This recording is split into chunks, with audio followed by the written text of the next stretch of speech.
Hey guys, welcome to my online सी। मेरा नाम है देवयश और आज की इस वीडियो में हम लोग बात करने वाले हैं। मैं आपको बताने वाला हूं 30 ऐसे तरीके जिससे कि आप अपना इनकम टैक्स सेव कर सकते हैं। जी हाँ, तो बिल्कुल मैं लेजिटिमेट तरीके बताने वाला हूं। ऐसा नहीं है कि ये गवर्नमेंट के अगेंस्ट में है। मैं आपको उनके सेक्शन के अकॉर्डिंग बताऊंगा 30 ऐसे तरीके जिससे कि आप अपना इनकम टैक्स सेव कर सकते हैं। वीडियो को शुरू करने से पहले बताना चाहूंगा, अगर आप अपनी इनकम टैक्स रिटर्न भरवाना चाहते हैं तो आप हमारी वेबसाइट www.myonlinec.in के थ्रू भी जो है फाइल करवा सकते हैं एकदम डिस्काउंटिंग प्राइस में, और लिंक आपको हमेशा की तरह डिस्क्रिप्शन में बॉक्स में मिल जाएगी। तो बात करते हैं गाइस 30 ऐसे कौन से तरीके, तो मैं आपको स्टेप बाय स्टेप ले चलता हूं। पहला जो तरीका है वो है taxation in case of availing home loan. तो अगर मान लीजिए अगर आप होम लोन के लिए अप्लाई करते हैं तो सबसे बेटर, इससे अच्छा तरीका हो ही नहीं सकता टैक्स बचाने का। क्योंकि फायदा क्या होता है, आप जो भी हर साल जो मतलब आप मंथली जो भी ईएमआई पे कर रहे हो उसके ऊपर पूरा आपका टैक्स सेव हो जाता है। उसके अंदर जितना भी आपका इंटरेस्ट जा रहा है, जितना भी आपका प्रिंसिपल जा रहा है, और साथ में इनिशियल में जब आपने घर खरीदा था उसके लिए आपने जो स्टैम्प ड्यूटी पे की है, उन सबका आपको जो है इनकम टैक्स के अंदर बेनिफिट हो जाता है। सेकंड जो तरीका होता है वो होता है सेविंग अकाउंट का इंटरेस्ट। तो सेविंग अकाउंट के ऊपर जो भी आपका इंटरेस्ट मिल रहा है उसके ऊपर डेफिनेटली आपका पूरा का पूरा टैक्स जो यहाँ पे सेव हो जाता है, अगर वो जो इंटरेस्ट है अगर वो 10,000 से कम है तो।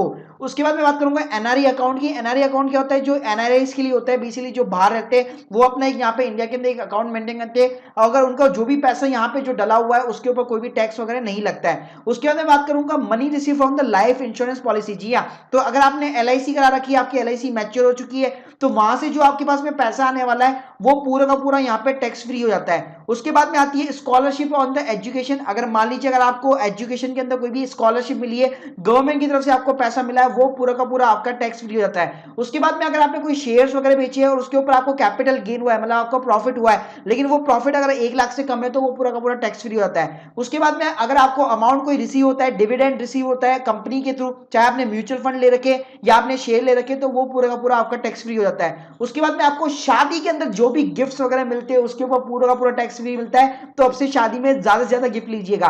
उसके बाद में जो एग्रीकल्चर इनकम होती है, चाहे आप एग्रीकल्चर प्रोडक्ट से कमा रहे हैं या आपने कोई एग्रीकल्चर लैंड जो है रेंट पे दे रखी है उससे कमा रहे हैं, तो एग्रीकल्चर जो भी इनकम होती है वो पूरी की पूरी यहाँ पे टैक्स फ्री होती है। उसके बाद में आती है, अगर आप कोई एक्स्ट्रा इनकम कमा रहे हो तो वहां पे क्या कर सकते हैं, आप एक एचयूएफ बना सकते हैं। मान लीजिए आप सैलरी पर्सन भी है लेकिन आप फ्रीलांसिंग का काम करते हैं, फ्रीलांसिंग से आपकी जो भी इनकम होती है आप क्या कर सकते हैं, एक एचयूएफ क्रिएट कीजिए और आप अब अलग से इनकम टैक्स जो है फाइल करके वहां पे जो है बेनिफिट्स वगैरह ले सकते हैं। उसके बाद मैं बात करूंगा इनहेरिटेंस की, मतलब कि बेसिकली आपको अपने पूर्वजों से जो भी प्रॉपर्टी मिल रही है वो भी पूरी की पूरी यहाँ पे टैक्स फ्री होती है। अब मैं बात करूंगा एटीसी सेक्शन की। जो एटीसी बिल्कुल कॉमन सेक्शन होता है, कई लोगों को इसकी जानकारी होती है, जहां पे आपको 1.5 लाख रुपए की यहाँ पे छूट मिलती है। लेकिन ये बात करूंगा कि 1.5 लाख रुपए कैसे मिलता है आपको।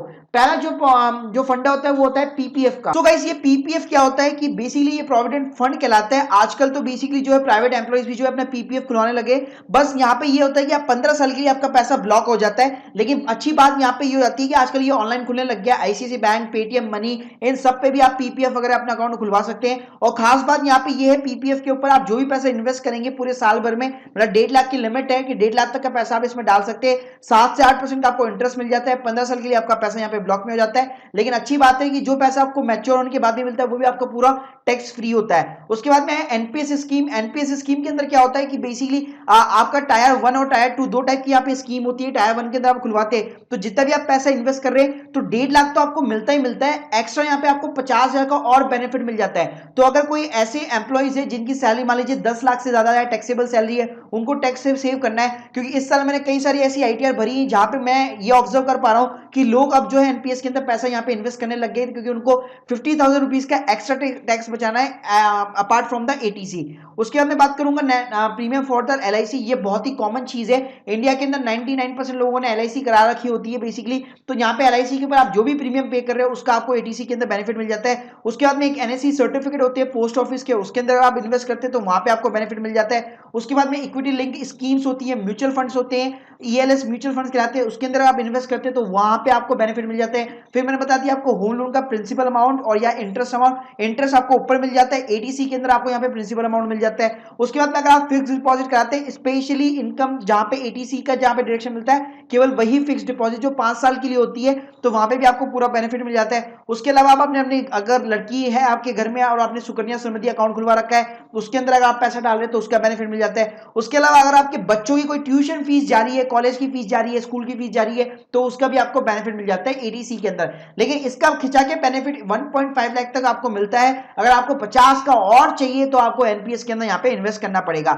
उसके अलावा जैसे अगर प्रोविडेंट फंड का अगर आपको कोई भी अमाउंट मिलता है, जो मैच्योरिटी के बाद में जो अमाउंट मिलेगा वो पूरा पूरा आपका टैक्स फ्री होता है। अगर आपने कोई लोन ले रखा है एजुकेशन पर्पस के हिसाब से, तो उसका आपका जो भी ईएमआई वगैरह पे कर रहे हैं वो पूरा आपका टैक्स फ्री हो जाता है, तो उसकी आप डिरेक्शन ले सकते हैं। उसके अलावा बहुत अच्छा ऑप्शन है हेल्थ इंश्योरेंस। जी हाँ, तो कोविड के बाद में हेल्थ इंश्योरेंस एक तरह से मैंडेटरी हो जाता है, सबको हमेशा लेना चाहिए। तो चाहे आप खुद का कराए या अपने पेरेंट्स का कराए, यहाँ पे भी आपको 25,000 से लेकर 50,000 तक का आराम से टैक्स बेनिफिट यहाँ पे मिल जाता है। उसके बाद में अगर मान लीजिए आपके घर के अंदर कोई डिसेबल डिपेंडेंट पर्सन है आपके ऊपर, तो उसके ऊपर भी आप जो खर्चा कर रहे हो उसके ऊपर भी एक लिमिट लगी होती है, वहां तक का आप आराम से डिडक्शन वगैरह ले सकते हैं। या फिर मान लीजिए कोई खास बीमारी है, जैसे कि बेसिकली कैंसर हो गया, एड्स हो गया, इस तरह की बीमारी का कोई ट्रीटमेंट चल रहा है और इसके ऊपर आप पैसा खर्च कर रहे हैं बेसिकली अपने फैमिली के अंदर, तो उसका भी आपको बेसिकली डिडक्शन मिल जाता है। उसके अलावा आप मान लीजिए चैरिटी के अंदर अगर आप पैसा देते हैं और वहां से रसीद लेते हैं बाकायदा, तो उसका भी आपको डिडक्शन मिलता है। चाहे आपने बेसिकली पीएम केयर फंड के अंदर पैसा डाला हुआ है या कोई और चैरिटेबल संस्था, वहां पे भी आपको पैसा मिल जाता है, डिडक्शन मिल जाती है। उसके बाद में आती है पॉलिटिकल पार्टी, चाहे आप आम आदमी पार्टी को बेसिकली डोनेशन दे या बीजेपी को दे, उसका भी आपको डिडक्शन यहाँ पे मिल जाता है। अब बात करूंगा टैक्स सेविंग जो की है बिजनेस पर्सन के लिए स्पेशली, तो यहाँ पे basically distribution of the profit, मतलब पार्टनरशिप फर्म है और वहां पे अगर वो प्रॉफिट का डिस्ट्रीब्यूशन करते हैं तो वहां पे भी उनका टैक्स सेव हो जाता है। अगर वो एक्सपेंस करते हैं ट्रैवलिंग के लिए, फूड के लिए, वहां पे उनका पूरा का पूरा टैक्स सेव हो जाता है।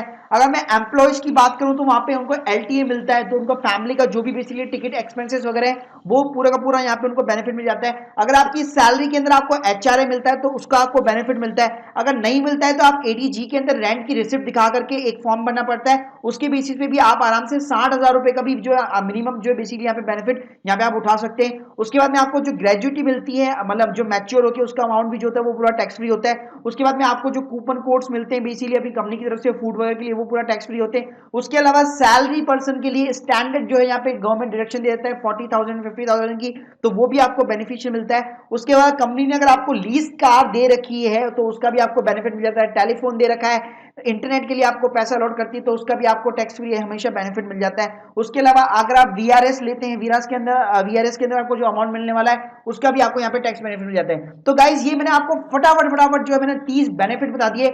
हमेशा मैंने थोड़ी सी स्पीड हमेशा थोड़ी सी ज्यादा रखी ताकि वीडियो थोड़ा सा लंबा ना हो।